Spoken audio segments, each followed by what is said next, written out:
দাঁড়াইছিলাম মার্কানিয়া।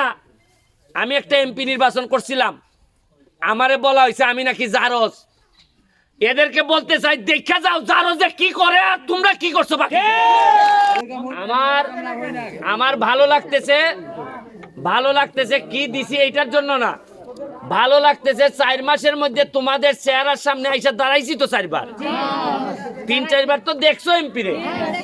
এইটাই আমার বড় সফলতা যে আমার ভোটারের সাথে আমার চোখে চোখে সম্পর্ক হইতাছে।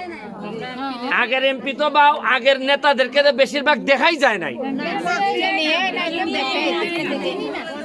এখন আমি গত সপ্তাহে গাছের জন্য আইছিলাম না, তখন আমার শিবানী মনে হয় কইছিল যে এই বৃষ্টিতে কষ্ট হয় রেইনকোট দেওয়ার জন্য, জননী। তখন আমি কইছিলাম যে আমি দিমুগো দিদি। এইবার আমি ঢাকা গেছি, ভালো টাকা আমার ইনকাম হয়েছে হাইকোর্টে, টাকা খরচা কইরা নিজের টাকা খরচ কইরা কিনছি। সরকারিভাবেও বরাদ্দ করার চেষ্টা করতেছি, আশা করি আগামী মাসে পাইয়ে যাবো। আরও সরকারিভাবেও রেইনকোট কইছি যে আমি যতদিন এমপি আছি আমি কথা দিছি যে আমার চা বাগানের 24টা চা বাগানের কোনো মহিলা যারা বাইরে গিয়ে চা পাতার কাঠে তুলে তাদের একজনও এই রেইনকোটের বাইরে থাকবে না। আমার এলাকার চা বাগানের আগামী 5 বছর পরে আমি এমপি থেকে চলে যাওয়ার সময় আমি দেখে যাইতে চাই আমার চা বাগানের প্রতিটা মহিলা শ্রমিক তাদের চেহারা দেখলেই বোঝা যাবে যে না কিছু যত্ন আত্মীয় হয়েছে এদের উপর। কোন যত্ন হয় কিনা গাছের অবস্থা দেখলে বোঝা যায় না, মানুষের চেহারা দেখলে বোঝা যায় যে যত্ন হইতাছে কিনা।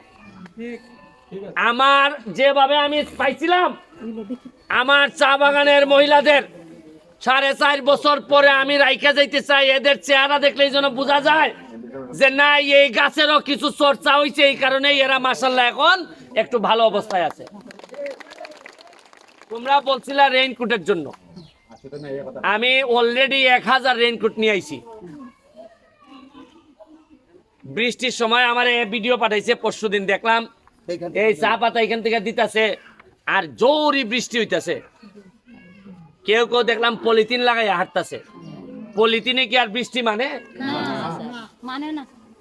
বৃষ্টিতে কি পলিথিন মানে? কিছুই তো মানে না। কিন্তু আমার কত হইলো, মাত্র 6 লাখ টাকা খরচ করছি, 1000 আনছি। কত আনছি? 1000 আনছি। একটু পরে যাই মোট দেওয়ন্দি বাগানে দিতে। 50 বছরে কি কারো এই কথা মনে হইল না যে এই বইনটা আমার, এই মাটা আমার, এইরকম বৃষ্টিতে কাজ করে, এদেরকে একটা রেইনকোট দেই।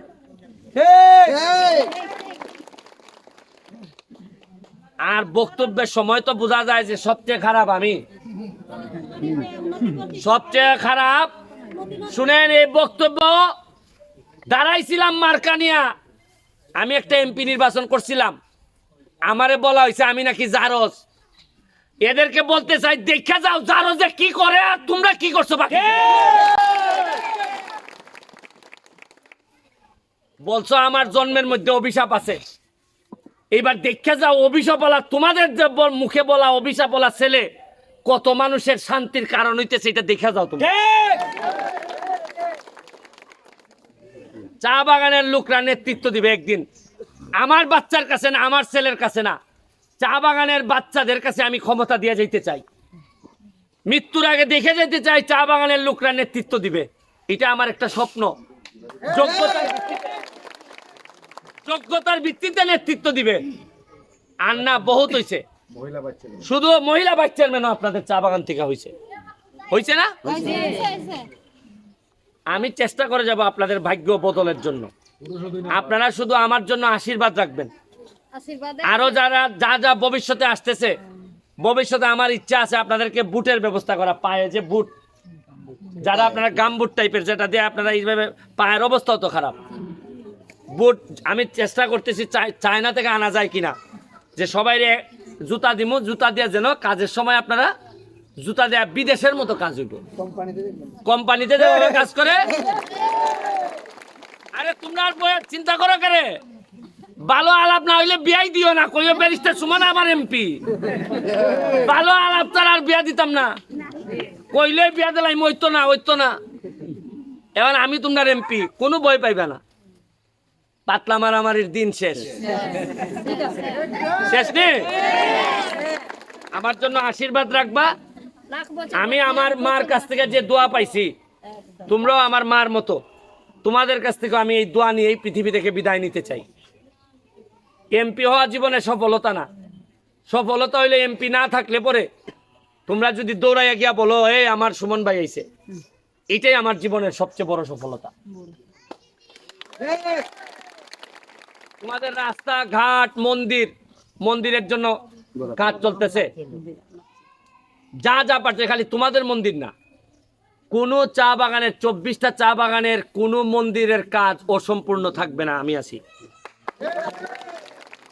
তোমাদের পড়াশোনার জন্য, আস্তে আস্তে একটা করে ধরতেছি।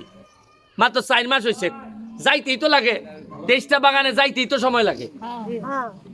এইবার 5 লাখ টাকার ফুটবল আইতেছে। কয় লাখ টাকার? খেললা জীবন কাটাইবা।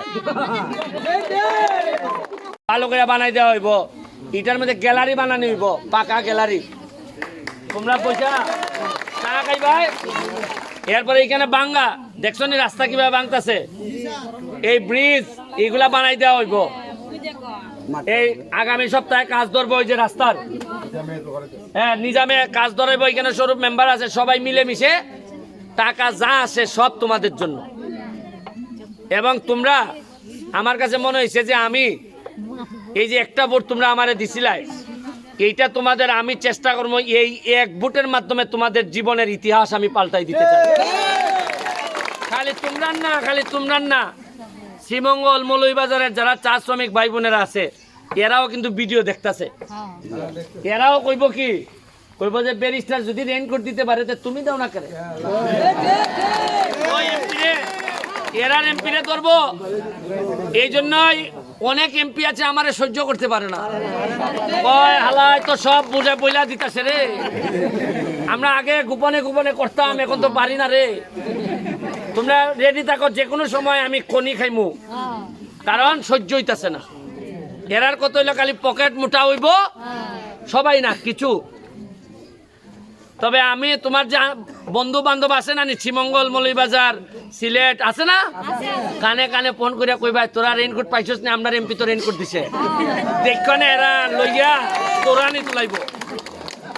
এরপরে কইবা আম গাছ পাইছস নেই, কিতা করবা ফোন দিয়ে কি কইবা পাইছস নি, আমরা পাইছি বে, হ্যাঁ আরো দিছে।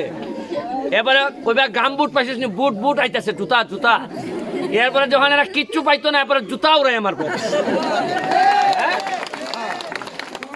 দৌড়াইব, পাগলা ঘন্টা বাজায় দৌড়াইব।